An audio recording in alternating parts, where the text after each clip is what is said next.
Hello everybody once again. So I had already made a first video, second video, and then I'm making this third video to explain this chapter.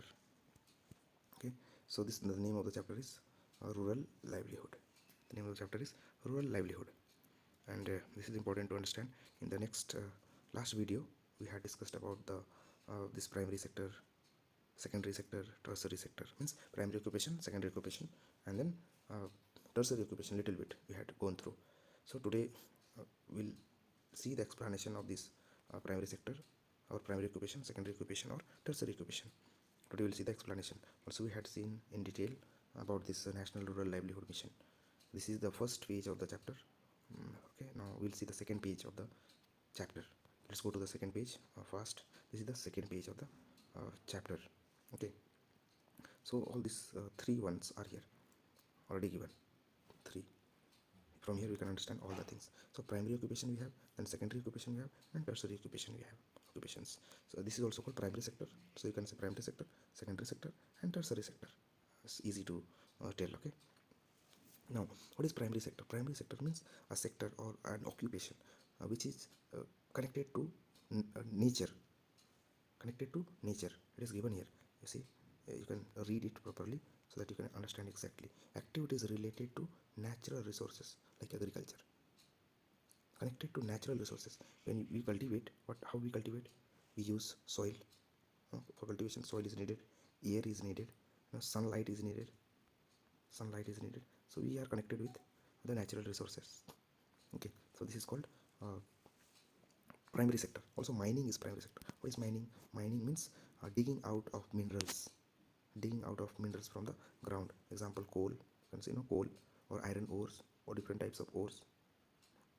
Coal, iron ores, or maybe aluminium ores like bauxite, and copper ores. All these are ores which are coming out, or we dig it out from the earth. So that activity is called mining. Okay, hope you understood. So we can see here primary occupation. This is a primary occupation: agriculture, mining, or animal husbandry. What do you mean by animal husbandry? Animal husbandry means keeping different types of animals, livestock, like keeping cows, goats, buffaloes, etc. are called animal husbandry. So what happens actually, students? There are farmers, small farmers, or even rich farmers. They keep like cows and buffaloes, goats, etc.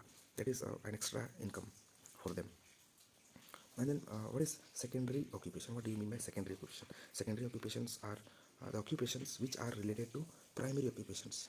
Once again, I am explaining what is secondary occupation. For secondary occupations, they don't cultivate anything. They take raw material from your primary occupation. Once again, for secondary occupation, raw material is needed, and raw material comes from primary occupations. Okay, it goes like this.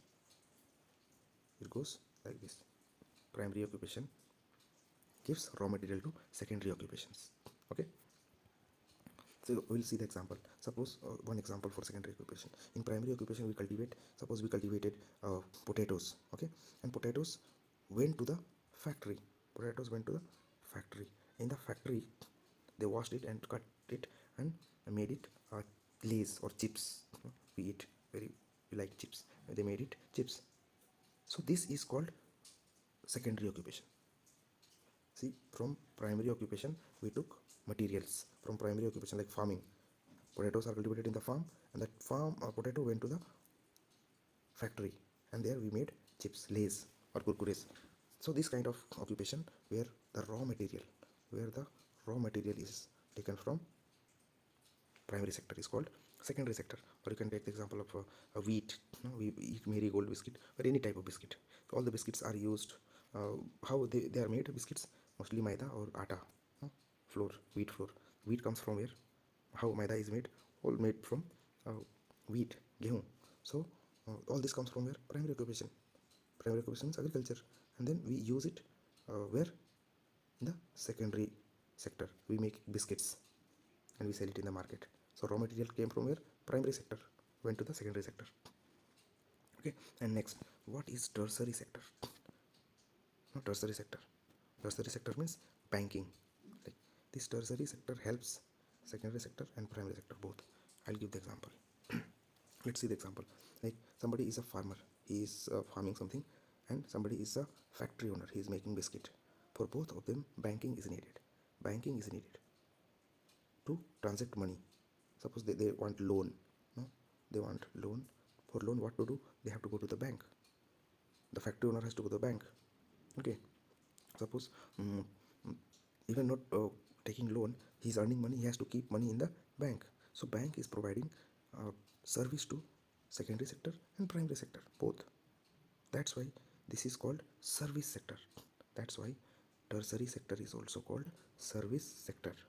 Okay, tertiary sector is called service sector also, because this sector provides service to manufacturers, means secondary occupation and primary occupations. You can say the example like transportation. Transportation is needed for everybody. Transportation is needed for agriculture also, farmers also. Transportation is needed for farmers also, and transportation is needed for factory owners also. They need to uh, transport their goods from factory to the market, from factory to the market. That's why this sector, tertiary sector, is called service sector. Okay, so let's see the next what we have to do. Okay, next we have to see next is um, landless farmers, means types of farmers. Now we'll see the types of farmers. What are the types of farmers? These are types of farmers. First types of farmers, landless farmers. Second type of farmers, small farmers or middle class farmers. And third type of farmers are rich farmers. Okay, you can see now landless farmers means they don't have any land to cultivate. So what they do, these landless farmers go and work with these rich farmers, okay, as laborers. These people are very very poor, and sometimes they work as daily wages. They're extremely poor. They are extremely poor people. Also, we can say like, no, they go to different cities also, urban areas or different areas in search of job, so that they can survive, they can get their daily bread and butter. And what is small or middle level farmers means, they cultivate but less, just for themselves. They can't sell it. If they sell it, they will not have to eat. That's why these people are called small farmers. They cultivate very very less, only for themselves. Okay, and what are rich farmers?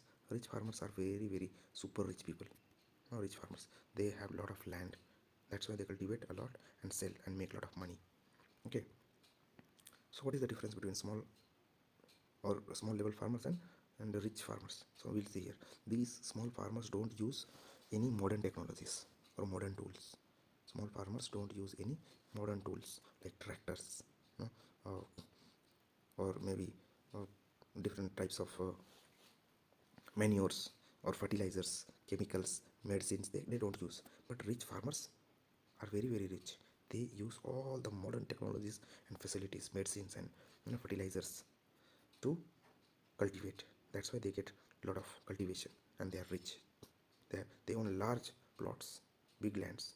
That's why they and employ many people. Under these rich people, rich farmers, lot of workers are there working. Like we can see this Punjab, Haryana area, no, big farmers are there. Okay, so we need to understand this very well. Next video will be for the next uh, page. We'll discuss next page. Also, we'll discuss the question answer. See you in the next video.